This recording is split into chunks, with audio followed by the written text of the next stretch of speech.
Rebonsoir et bienvenue sur la mécanique universelle. Alors, nous sommes toujours mercredi 21 décembre 2022 et je continue mes lectures commentées à partir de cet ouvrage égal. L'histoire est un processus menant à la liberté. Apprendre à philosopher. Voilà le livre. RBA, tiens. Voilà. Bon, bref. Alors, comme d'habitude, je pioche, je lis, je découvre plus ou moins, et je commente, et j'essaie en même temps, en loose day, on pourrait dire, euh, de confirmer la théorie que j'essaie de développer sur le site mécaniqueuniverselle.net, c'est là où vous pouvez la trouver. La théorie qui soutient en somme, que l'humanité est destinée à atteindre son ultime perfection. Donc que l'humanité est dans un processus d'évolution qui la conduit de notre origine primate naturelle. On se distingue des lois de la nature pour entrer dans les lois de la culture. Et à partir de ces lois de la culture, progressivement, je vous renvoie aux vidéos précédentes où j'explique tout ça, et même sur la mécanique universelle, à partir des lois de la culture que nous construisons progressivement depuis cette origine, on organise voilà, des interdits, des tabous, puis ça devient des lois, etc. Et l'humanité dans son ensemble, en réalité, sans le savoir, évolue vers cette ultime perfection. Et c'est bien dans son ensemble, c'est pas une partie de l'humanité qui évolue vers une sorte vers cette ultime perfection. Parce que d'abord, cette perfection, c'est pas le but n'est pas une perfection technique. C'est pas de devenir, parce que sinon, oui, effectivement, l'Occident, si c'était la perfection technique, l'Occident pourrait se sentir en avance, pourrait se croire supérieur, pourrait, etc. Et d'ailleurs, c'est bien souvent ce qui se passe, et à tort. Parce que euh, chaque groupe humain, chaque groupe qui compose cette humanité, travaille pour cette humanité. Voilà. Des fois, en préservant une tradition millénaire ou voilà, une organisation sociale très ancienne, comme par exemple l'organisation tribale, et grâce au fait d'avoir préservé cette forme d'organisation, nous pouvons comprendre notre histoire. Si l'humanité s'était développée partout dans le monde au même rythme, eh bien, quand nous avions atteint le 19e siècle assez de culture pour que des génies comme Lévi-Brühl, comme comment il s'appelle, Claude Lévi-Strauss, etc. Ces hommes qui sont allés dans les autres cultures pour comprendre, pour comprendre leur beauté, pour ramener à l'ensemble de l'humanité tout ce qu'ils avaient justement préservé. Et grâce à cela, on a pu comprendre notre humanité. Si on s'était développé tous au même niveau, eh bien, arrivé à Donc au XIXe siècle, on aurait pu analyser que des êtres humains du XIXe siècle, du XIXe siècle occidental, hein, je parle. On aurait pu, voilà, on n'aurait plus eu le, le potentiel de voir justement les petits groupes humains qui ont vécu en Amazonie, etc., et qui ont été, qui sont vraiment importants pour la compréhension de notre humanité. Donc, c'est l'ensemble humain qui compose l'évolution de l'humanité dans son ensemble. Et c'est grâce à l'ensemble humain, et donc nous sommes tous à égalité dans la création de l'humanité. Et en fait, c'est le truc le principal qui est construit, c'est l'humanité dans son ensemble. On peut croire qu'on travaille des, pour des groupes particuliers, pour notre clan familial, pour nos enfants, pour notre village, qu'on travaille pour notre pays. Voilà, on va travailler à l'usine et on pense qu'on travaille pour la France et que c'est uniquement pour la France ou pour la communauté, pour la communauté européenne ou pour la communauté religieuse, qu'on travaille pour notre communauté religieuse, etc., etc. En réalité, toute la somme de notre travail va à l'humanité dans son ensemble. Voilà. Et c'est ça la finalité de notre œuvre. Une œuvre totalement altruiste, nous sommes des purs altruistes. Chaque être humain est un altruiste total pour l'humanité. Il travaille pour cette humanité. Il apparaît sur cette terre, il vit sa vie, brève ou longue, peu importe, et il agit, quoique même ultra brève, il agit pour l'humanité, quoi qu'il arrive. Donc, nous faisons notre tour sur cette planète, nous agissons, nous travaillons, nous faisons, voilà, nous construisons, nous apportons quelque chose par le bien, par le mal. Même les deux conduisent à l'évolution de l'humanité, de toute manière, vers sa perfection.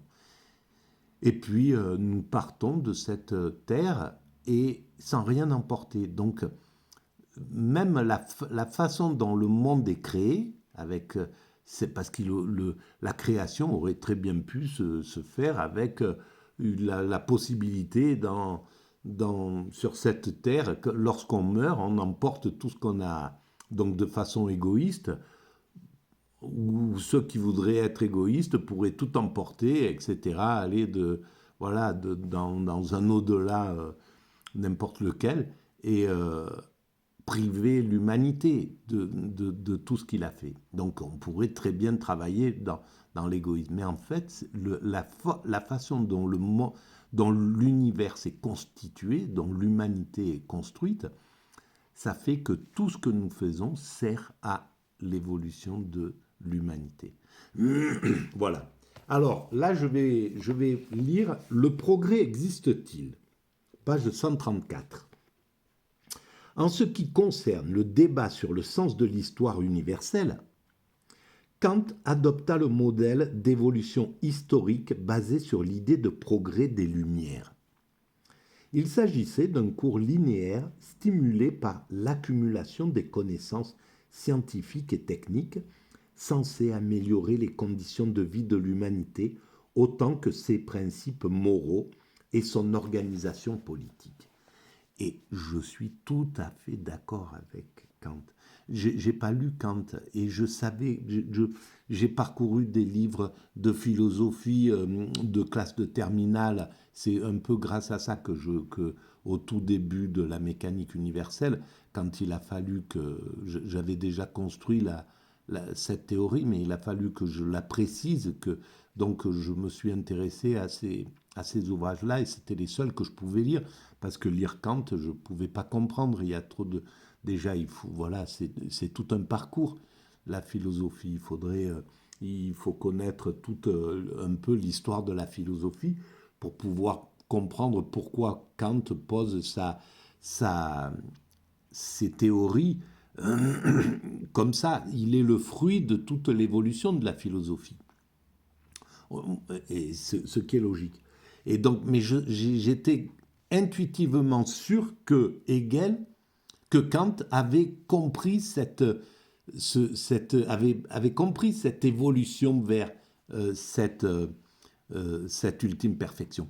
Et je pense que tout le 19e siècle, tout 18e, fin 18e, début 19e, était dans cette ambiance mentale de l'évolution et que forcément, il se posait la question du devenir de l'humanité. Alors qu'ils n'aient pas tout le carburant pour pouvoir, comme aujourd'hui, je peux arriver à, à distinguer plus clairement l'évolution vers cette ultime perfection, c'est sûr. Il manquait juste des nouveautés, comme maintenant l'idée d'être sur un village planétaire, le fait de connaître l'ensemble des êtres humains qui composent l'humanité. Tout ça, à son époque, ce n'était pas encore possible à l'époque de Kant, ni à l'époque d'Hegel.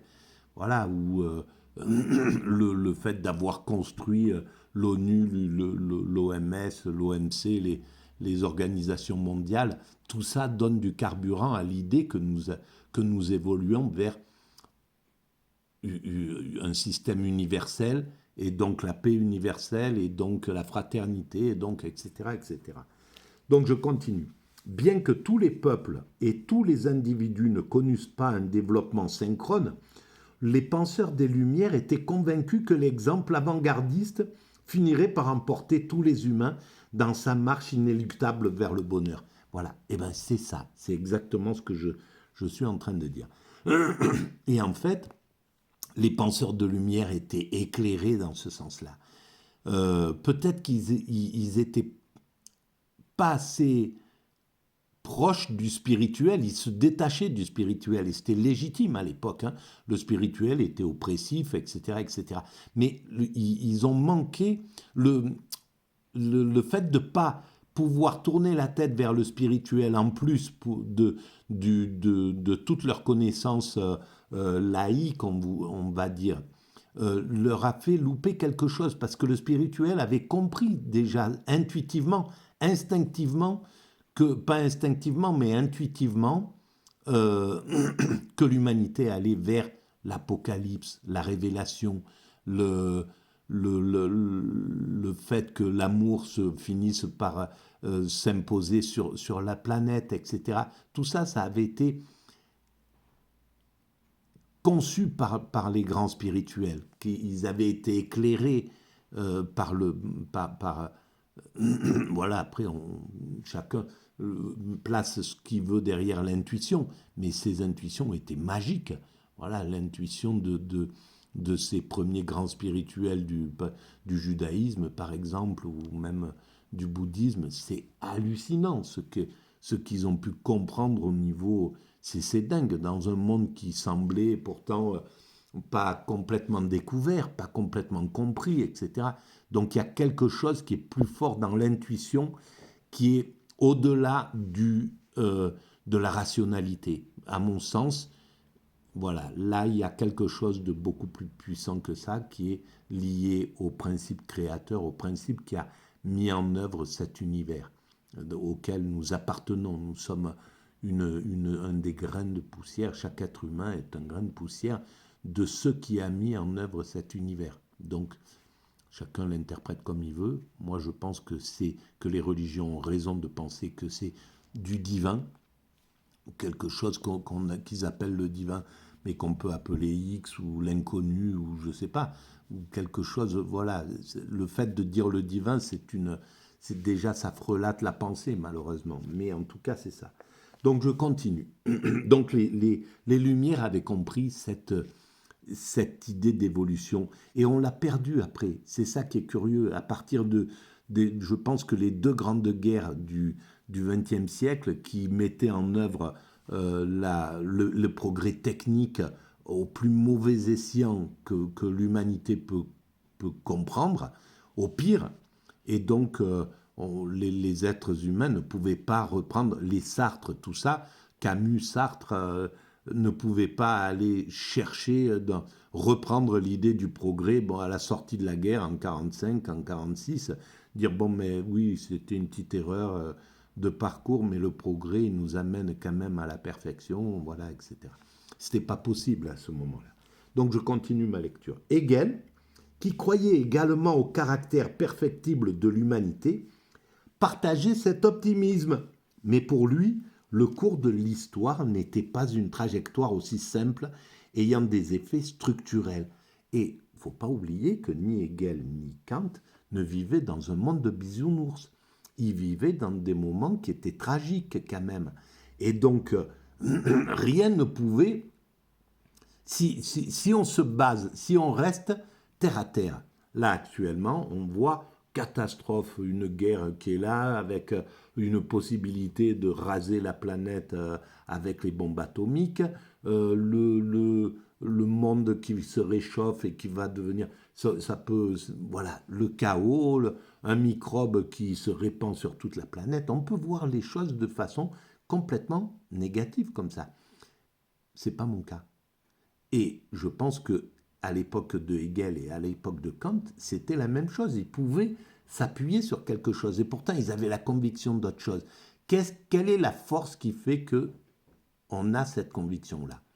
Voilà, parce que cette conviction, rien ne peut me faire changer d'idée devant cette chose-là. Et pourquoi les penseurs comme ça, ces penseurs et je pense que les spirituels sont liés aussi à cette sorte d'optimisme du trajet de l'humanité. Ils ont une vision positiviste du trajet de l'humanité contre vents et marées. Pourquoi? Curieusement. Voilà. Je continue. Pour Hegel, l'histoire était faite de boucles correspondant aux cultures successives, ayant traversé un cycle dialectique complet composé d'une thèse, apogée sociale, d'une antithèse, crise matérielle et axiologique, et d'une synthèse, remplacement pour une culture nouvelle, héritière de la précédente. Alors, ça peut se comprendre, ça, sur les grandes cultures, là, depuis que le monde s'est organisé en grande culture, on va dire, à partir des Égyptiens, des Hébreux, des Perses, des Mésopotamiens, des Chinois, etc., etc. Ces grandes cultures, et pareil en Amérique, et pareil en Afrique. Il y a eu exactement des grandes cultures comme ça qui se sont développées. Et évidemment, dans ces modèles-là, une culture tombe, chassée bien souvent par épuisement, par les Grecs, les Romains, puis etc. Il y a un moment où, comme dans nos origines primates naturelles, le dominant est là, il est harcelé pendant X temps, il est fatigué progressivement par les prétendants, et puis à un moment, il y a un prétendant qui parvient à renverser le dominant et qui prend sa place. Voilà, c'est exactement ce qui s'est passé dans ces cultures, bien souvent, ou quelque chose d'un peu similaire. En tout cas, c'est clair qu'elles bénéficient, les nouvelles cultures, de l'apport ancien, etc. Et ça, c'est valable pour la grande trace de la culture progressive, on va dire, du progrès technique, social, etc. Et évidemment, on peut le voir comme ça. Mais je continue, en tout cas.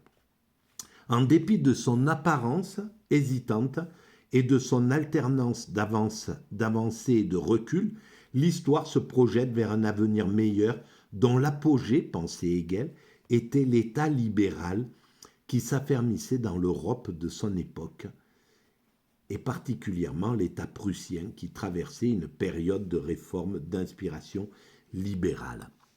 Qu'est-ce qu'on pourrait dire à ça? On pourrait dire que Hegel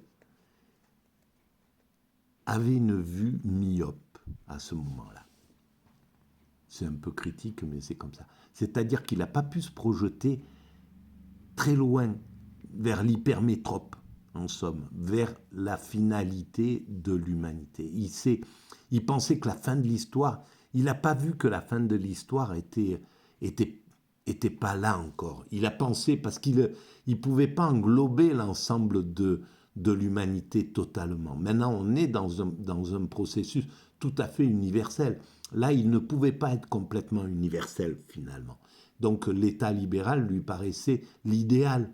Et c'est vrai que c'était une sorte de summum pour le truc.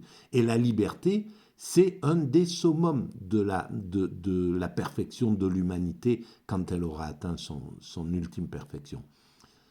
La liberté, mais également la fraternité, et également l'égalité, tout ça sera dans la sacoche de l'humanité qui aura atteint son ultime perfection. Mais à l'époque, ce n'était pas possible. Donc, voilà, qui traversait une époque, etc., etc. Mais en tout cas, le processus dialectique était compris par lui. Voilà, et il a été repris plus tard par, par